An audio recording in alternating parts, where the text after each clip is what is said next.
Hello folks and welcome back. Today I'm continuing with part 2 of the Weaver's Way.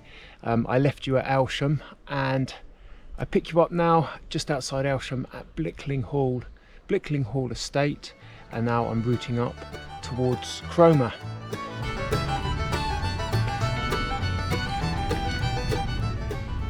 The Weaver's Way between Aylsham and Cromer is approximately 27 kilometres. Leaving the Blickling estate by the northeast corner at the Bluebell Wood, the first major obstacle you encounter is crossing the River Bure.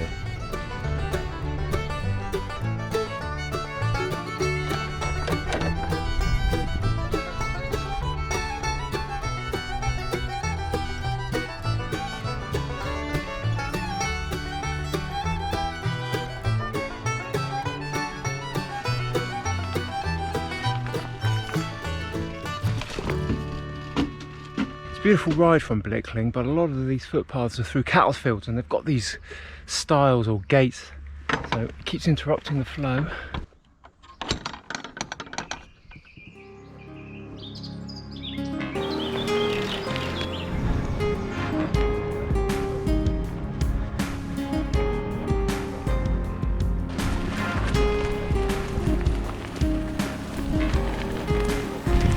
An absolutely beautiful rapeseed field.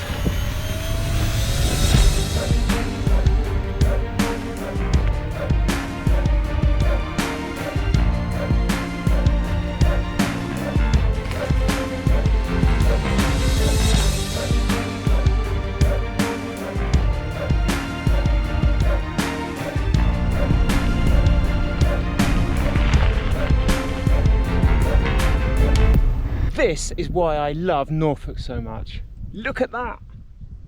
It's like I've got the whole county to myself. Woohoo!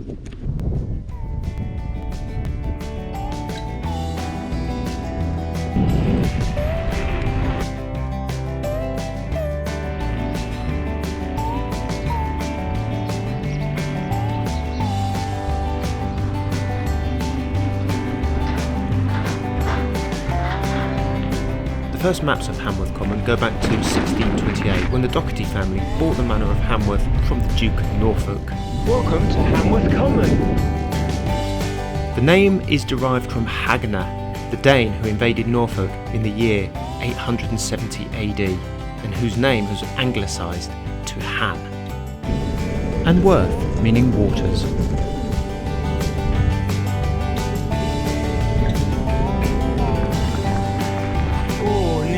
The turning. You've got to keep your eyes peeled for those Weaver's Way signs.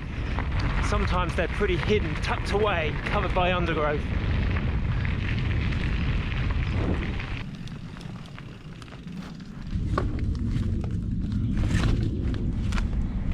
Another stile.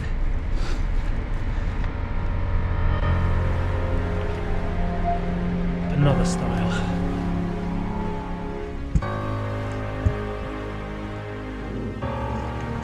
And a little tiny gate.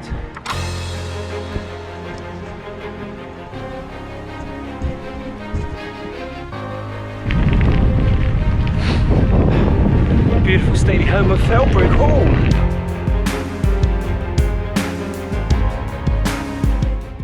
Felbrigg Hall is a 17th century English country house. The estate originated with the Felbrigg family. It passed to John Wyndham, who died in 1475 and remained in the family for centuries.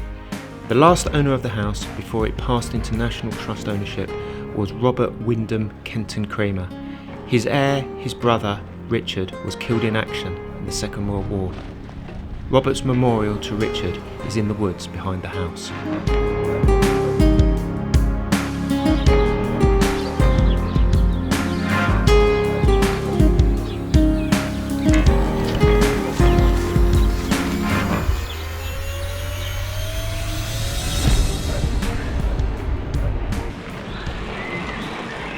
So, as I complete this journey of the Weaver's Way, ending at Cromer on the North Norfolk coast,